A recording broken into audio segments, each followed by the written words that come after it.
Hello students, welcome back to accountancy from A. आज हम class 11th economics के important topic theory of demand को detailed में समझेंगे। इस वीडियो में हम meaning of demand, assumption of law of demand, demand schedule और डिमांड को सब कुछ स्टेप बाय स्टेप कवर करेंगे।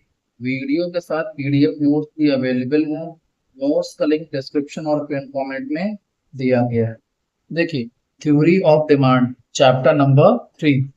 देखिए, एक एग्जाम्पल से समझाते हैं आपको कि डिमांड आखिर कहते किसे हैं। देखिए, मैंने कहा कि एक मर्सिडीज कार है। फॉर एग्जाम्पल, आपको जिद मची है उस कार को लेने की। बात समझ में आई? आपको जिद मची है उस कार को लेने की, तो सिर्फ जिद से काम नहीं चलता भाई। कई चीजें होती हैं, कई चीजें उसमें मैटर करती हैं, तब जाके वो एक लॉ बनता है थ्योरी ऑफ डिमांड का। अब वो चीजें क्या हैं? देखिए, जिद प्लस औकात प्लस इच्छा शक्ति। मैंने कहा आपके पास जिद है, ठीक है, लेना है आपको, औकात भी है, चलिए, पैसा है, जेब भरा हुआ है। तीसरा क्या है? इच्छा शक्ति। यार इतना पैसा खर्चा होगा, 2 करोड़ 4 करोड़ 5 रुपए 5 करोड़ रुपए की मर्सिडीज आएगी। अरे हटाओ। कुछ लोग होते हैं ना कंजूस टाइप के, वो इस तरह की बातें करते हैं कि जिद भी होती है, औकात भी होती है, लेकिन पैसा खर्च नहीं करना चाहते। तो तीनों चीजें मैटर करती हैं। Means ability and willingness. आपकी इच्छा भी तो हो पैसे खर्च करने की, दबा दबा कर रखने की इच्छा ना हो। बात समझ में आई? ये चीजें। अब यहाँ बात करते हैं प्राइस एंड डिमांड की। जब कभी प्राइस बढ़ती है, ये नेगेटिव रिफ्लेक्शन होता है इसके अंदर, नेगेटिव इनवर्स पर वर्क करता है। जब प्राइस, किसी भी गुड्स की प्राइस जब इंक्रीज हो जाती है तो डिमांड अपने आप ही लो हो जाती है, मींस डिक्रीज हो जाती है। देखिए, प्राइस जब किसी गुड्स का 5 था तो डिमांड 4 थी। जब 10 हो गया, प्राइस बढ़ गया, तो डिमांड 4 से 2 हो गई, और जब बढ़ गया तो डिमांड 1 हो गई। अब यहाँ डिमांड के डेफिनेशन देखते हैं। Demand may be defined at the quantity of a commodity that a consumer is able to and willing to buy. Able भी है, औकात भी है, मतलब, बट इच्छा भी है उसके साथ साथ। एबिलिटी के साथ साथ इच्छा भी है। हाँ ठीक है भाई, 2 करोड़ 4 करोड़ जो भी होगा हम पैसा खर्च कर देंगे मर्सिडीज कार के लिए, at different price level over a given period of time. समझ में आई बात? अब वही डायग्राम जो मैंने बनाया। अब यहाँ पे ये कॉन्सेप्ट समझाना है। मैंने कहा ये 5 है, ये 10 है, ये 20, ये तो प्राइस है। 4 2 और 1, ये इन 4 2 और 1 को हम क्या बोलेंगे? डिमांड बोलेंगे, ठीक है ना। अब क्वांटिटी डिमांड क्या होती है? देखिए, क्वांटिटी डिमांड क्या होती है? Quantity demand may be defined as the quantity of a commodity that a consumer is able and willing to buy a particular price। सिर्फ एक चीज का फर्क है। देखिए आप, यहां पर क्या फर्क है? यहां पर क्या फर्क है? यहां पर है ये डिफरेंट प्राइस लेवल, और यहां पर क्या है? यहां पर देखिए particular price over a given period of time. देखिए 10 और 2, ये 10 और 2 क्या है भाई? आप देख लो। मैंने कहा कि अगर 4 to 1 टोटलिटी की बात की जाए, इसे हम डिमांड बोलेंगे। लेकिन सिर्फ मैंने कहा कि 5 प्राइस अगर है तो उसकी डिमांड क्या होगी? 4, तो इसे हम क्या बोलेंगे? Quantity demand. इसीलिए मैंने 10 का एग्जाम्पल दिया। अगर 10 प्राइस है तो उसकी डिमांड कितनी होगी? 10 के बेस्ड पर, 10 प्राइस के बेस्ड पर डिमांड होगी 2। इसे हम क्या बोलेंगे? Quantity demand. Law of demand की बात करते हैं। सेम चीज है, प्राइस की इंक्रीज होने से डिमांड डिक्रीज हो जाएगी। अब देखिए यहाँ पे क्या होता है। अब सपोज कीजिए कोई आदमी अमीर हो गया, इनकम बढ़ गई, रिच अमीर हो गया। अब यहाँ पे हर चीज, अब यहाँ पे चीजें कुछ ऐसी होती हैं जो कांस्टेंट होगी। समझाते हैं अभी। Law state that if the other factor are held constant then there is inverse relation between price and demand. Law क्या बोलता है कि प्राइस एंड डिमांड में इनवर्स रिलेशन, इस इनवर्स रिलेशन को आप अपोजिट रिलेशन भी बोल सकते हैं। देखिए, प्राइस बढ़ी तो डिमांड डिक्रीज हो गई, प्राइस जब घटी तो डिमांड बढ़ गई। लॉ ऑफ डिमांड का ये डायग्राम है। अब देखिए यहाँ पर मैंने कहा ये पी, इस इसे पी, ये पी एक्सिस है और ये एक्स एक्सिस है, ये जीरो।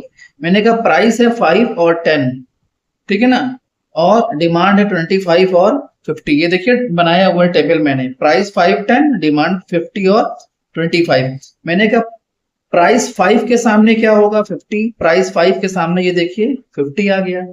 प्राइस 10 के सामने क्या होगा, 25। प्राइस 10 के सामने 25 हो गया, ठीक है ना। ये देखिए 5 के सामने 50, 10 के सामने 50।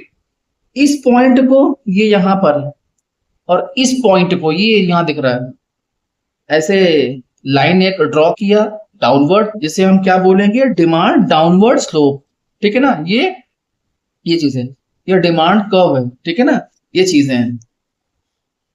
तो अब देखिए यहाँ पर ये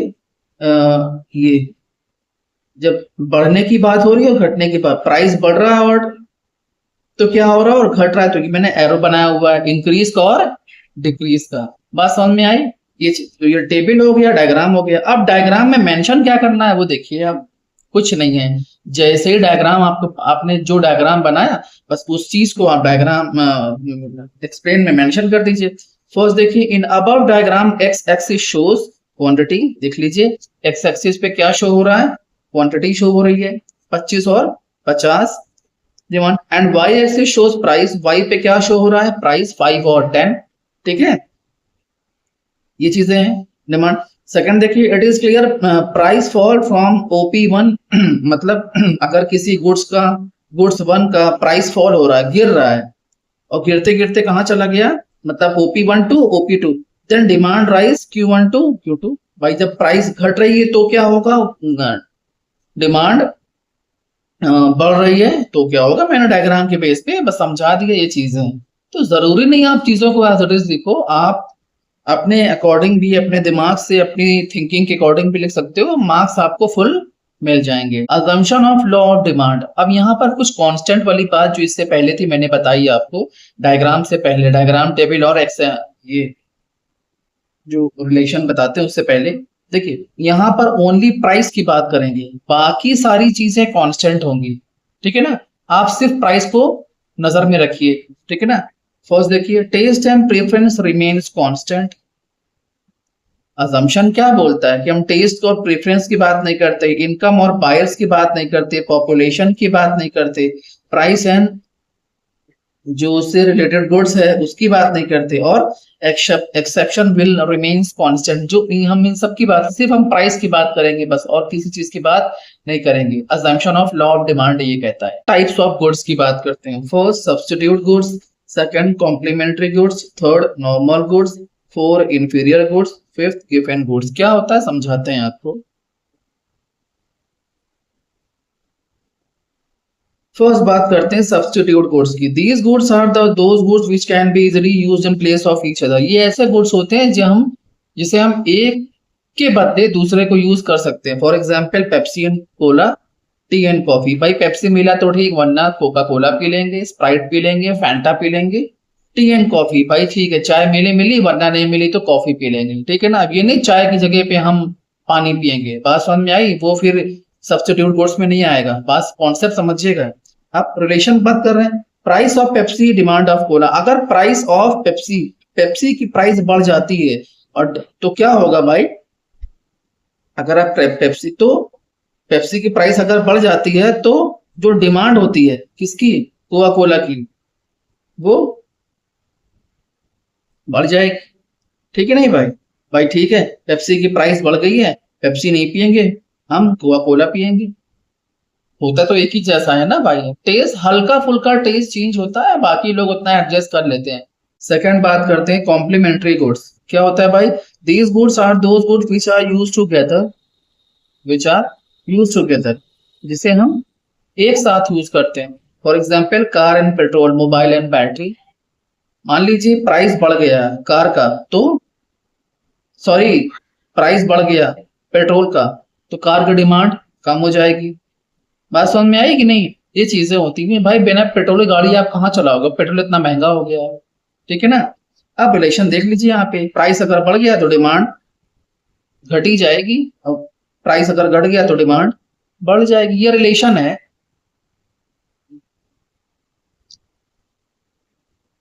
अब यहाँ बात करते हैं नॉर्मल गुड्स की। नॉर्मल को बोलते हैं बढ़िया सामान, ठीक है ना।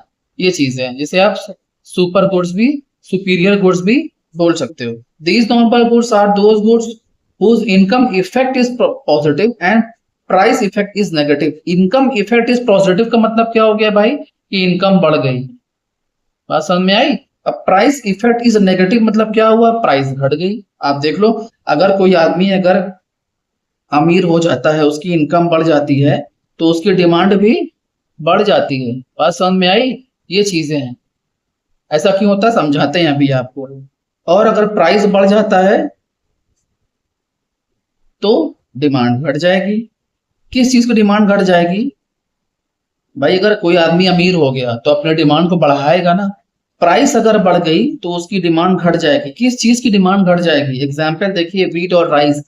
पैसे वाले लोग वीट और राइस की बात नहीं करते हैं, ठीक है ना। देखिए वो और बात है। बहुत से लोग आज भी वो सत्तू और बाजरा क्या क्या होता है, बहुत पैसा भरा है लेकिन खाते हैं। बहुत से पैसे वाले आज भी कीपैड मोबाइल चलाते हैं। तो वो पर्सन टू पर्सन डिपेंड करती है चीजें। बात समझ में आई। ऐसा नहीं सारे अमीर लोग मटन ही खाते हैं। बात समझ में आई। फोर्थ, इंफीरियर गुड्स क्या होता है, थर्ड क्वालिटी का goods, low quality goods. These goods are those goods whose income effect is negative. Income को रिफ्लेक्ट करेगा ये, इससे इनकम ही हमारी घट गई हो। गरीब आदमी की बात हो रही है भाई। एग्जाम्पल ज्वार बाजरा, इनकम के बढ़ने से इसकी डिमांड, इनकम जब बढ़ती है तो डिमांड घट जाती है, ठीक है ना। ये चीजें हैं। किस चीज की बात हो रही है यहाँ पर, कि इनकम हमारी बढ़ी है तो डिमांड घट गई है। तो यहाँ पर एक कॉन्सेप्ट ये है, एग्जाम्पल ज्वार और बाजरा। भाई आप सोचो कि गरीब आदमी है, अगर अगर गरीब आदमी है तो वो गरीब आदमी क्या करेगा, हाँ, थर्ड क्वालिटी का माल खाएगा। लेकिन अगर सोचो कोई अमीर आदमी है, इनकम बढ़ गई है, तो वो डिमांड घटाएगा। किसकी डिमांड घटाएगा, थर्ड क्वालिटी। आप सोचो कोई अमीर आदमी थर्ड क्वालिटी का माल खाना पसंद करेगा। इंफीरियर मतलब थर्ड क्वालिटी कोर्स। ये चीजें हैं। बात समझ में आई। यहाँ इनकम की बात हो रही है, ठीक है, जिसमें प्राइस रिफ्लेक्ट नहीं करता है। बात समझ में आई। ये चीजें हैं।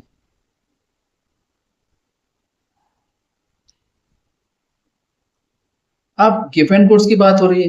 गिवन गुड्स क्या होते हैं भाई, समझाते हैं। तो इसका जो कॉन्सेप्ट जो बताया था, वो बताया था सर रॉबर्ट गिफेन ने, ब्रिटेन के थे। और पुअर क्लास की बात हो रही है यहाँ पर, समझाते हैं आपको।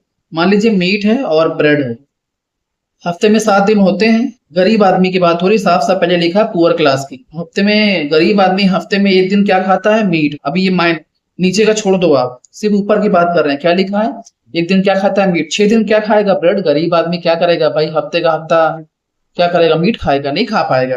ब्रेड क्या होती है, लो क्वालिटी की। अब प्राइस ऑफ ब्रेड अगर बढ़ जाए, सोचो कॉन्सेप्ट आप, तो क्या होगा भाई, ब्रेड की प्राइस बढ़ गई। ब्रेड 10 रुपए की मिलती है, मान लो 15 रुपए की हो गई। मीट कितने का मिलता है, 600 700 300 400, ठीक है ना। तो 20 ज्यादा है कि 600 700 ज्यादा है। मान लो प्राइस 10 से 15 हो गई, किसकी, ब्रेड की। तो क्या होगा, अब ये सोचेगा कि भाई जो 1 दिन गोश्त खाते हैं ना भाई, मीट खाते हैं ना, आप नहीं खाएंगे। अब इसका पैसा जो बचेगा वो 7 दिन क्या खाएंगे, क्या खाएंगे, ब्रेड खाएंगे। बात समझ में आई। तो कॉन्सेप्ट यहाँ पे क्या बोलता है कि प्राइस के बढ़ने से डिमांड हमारी बढ़ जाएगी। तो यहाँ पे ये कॉन्सेप्ट थोड़ा सा अलग हो जाता है। ये यहाँ पे नहीं बोलता कि प्राइस के बढ़ने से डिमांड हमारी घट जाएगी। अभी तक क्या सीखा, price increase demand decrease, price decrease demand increase. यहाँ पे क्या सीख रहे हैं, प्राइस के बढ़ने से डिमांड भी आपकी बढ़ रही है, लेकिन वो सिर्फ कॉन्सेप्ट क्लियर होता है इस एग्जाम्पल के साथ। लास्ट टॉपिक है आपका exception of law of demand. वो अजम्पशन था, ये एक्सेप्शन है।